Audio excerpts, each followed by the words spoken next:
President-elect Joe Biden is the official winner of Georgia's 16 electoral votes after state officials certified the hand recount of nearly 5 million ballots. And now the state's focus turns to the two runoffs in January that could decide the balance of power in the Senate. Officials now say more than 700,000 Georgians have already requested a mail-in ballot for that January 5th runoff election. Let's go to NBC's Julia Jester in Atlanta with the very latest on this. Julia, big welcome to you. So what kind of reforms, first of all, are the Republican Secretary of State and the governor wanting to bring to the state legislature? And then talk a little more about those 700,000 requested mail-in ballots already. Yeah, Alex, that statewide audit you mentioned found no evidence of widespread voter fraud, but officials were concerned that human error led to more than 4,000 ballots not being originally counted. And so Secretary of State Brad Raffensperger is calling on three reforms. First, allowing the state to intervene in counties with a history of poorly managing elections. Second, stricter voter roll maintenance. And third, absentee ballot reform to include a voter ID requirement. Now, this is something that Governor Brian Kemp also is asking for and hopes to work with the legislature. Now, the reality check here is that absentee ballots for that January runoff are already being sent out, but these calls to action could appease President Trump and his allies, like Senator Lindsey Graham, who today tweeted that he, quote, couldn't agree more with Brian Kemp on absentee ballot reform here, and in particular that the idea to conduct another audit where you could match the ballots to the ballot signatures to an appropriate database, so envelopes with their applications to maintain voter privacy, is appropriate. Alex? Okay, Julia Jester in Atlanta, thank you so much for that.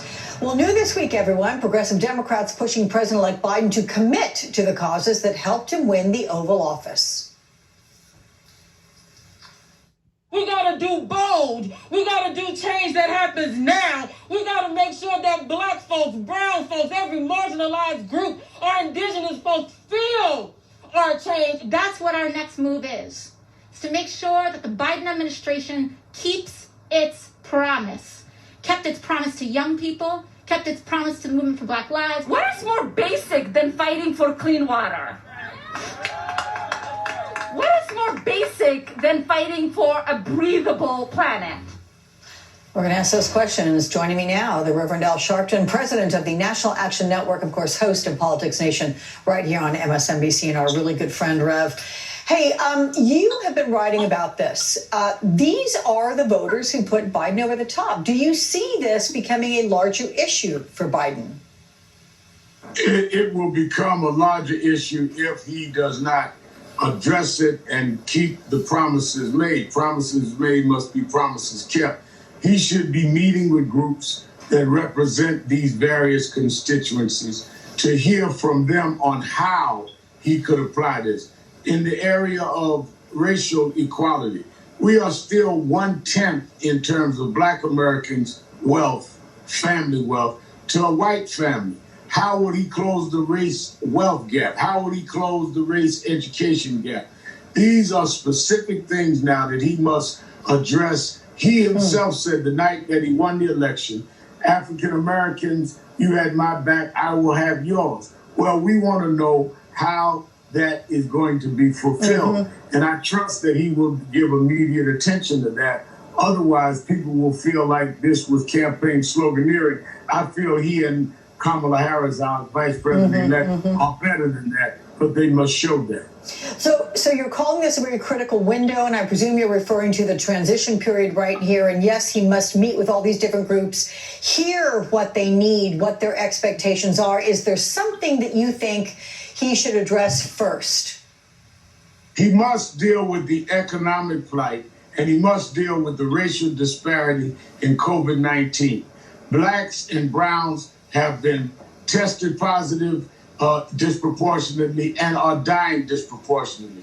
So even as we hear about the vaccines that are being proposed by Pfizer and others, one, the present president says that they will distribute the vaccine if it becomes available in this time period through hospitals and health centers. But many Black Americans live in health care deserts where there are no hospitals and health centers in our area. So he must come up with how we will see equal distribution of vaccine and deal with the fact that many in the African American community, we don't trust vaccines because of past history, like the Tuskegee experiment. He needs to deal with that health disparity, particularly in light of COVID-19, and he must deal with the question of the economic disparities in terms of wealth. An infrastructure bill with target employment in target areas could be one way of dealing with it. That's why during the transition period, he needs to have these discussions with the Congressional Black Caucus and other groups that represent those basic constituencies and work on this every day. Yeah, I'm sorry that you have to bring up the issue with regard to the distrust in the vaccinations based on history. That's really so unfortunate, but it's something that needs to be aired out, and people need to be told the truth. And then you've got to get these vaccines to these communities of color that have been so disproportionately hit hard. I 100% agree. Let me ask you about what our colleague, NBC reporter Tremaine Lee, said in an op-ed, that the political appointments aren't enough. Biden needs to use this moment to push for reparations for African Americans. How, Rev, do you feel about this? How do you think the country feels about reparations right now?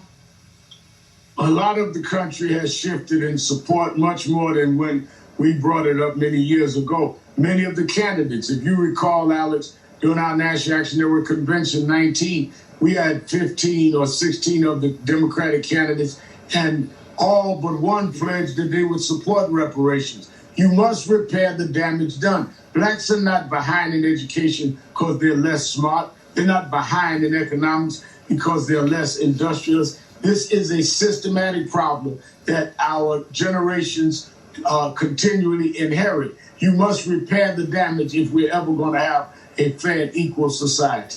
Okay, so give me a start. Give me the best form for how this gets underway. Well, you have H.R. 40 that's saying study this.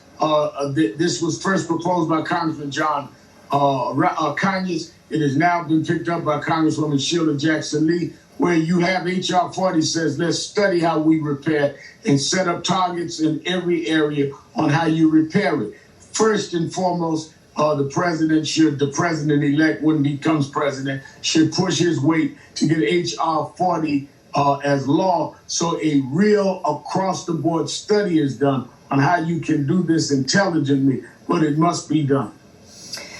What do you make of the names that we are hearing from Joe Biden, or at least it's been floated for his administration of these cabinet positions? Do you get that the sense that his lineup is going to prioritize minority issues? I mean, there is a presumed centrist approach, given some of the names that have been floated out there.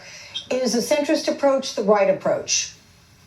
I think that rather than centrist or progressive, we need to know what the exact programs are going to be. The names being floated are centrist, but again, they're being floated. I want to see who does not float in the political waters, but who comes to shore and exactly are going to do what based on one program or another. I've seen progressives appointed in the past and end up getting in the system and do nothing. So I want to see the what and attach that to the who rather than the who and pray for the what. Okay. Reverend Al Sharpton, of course, getting in the word prayer there for obvious reasons. But my friend, thank you so much. We'll look forward to seeing you again on this show. And of course, in about 2.5 hours on Politics Nation right here on MSNBC. Thanks, Rev. Trump's next move, where he may go after the White House, the influence he could have there, and what Biden can do to help unify the country.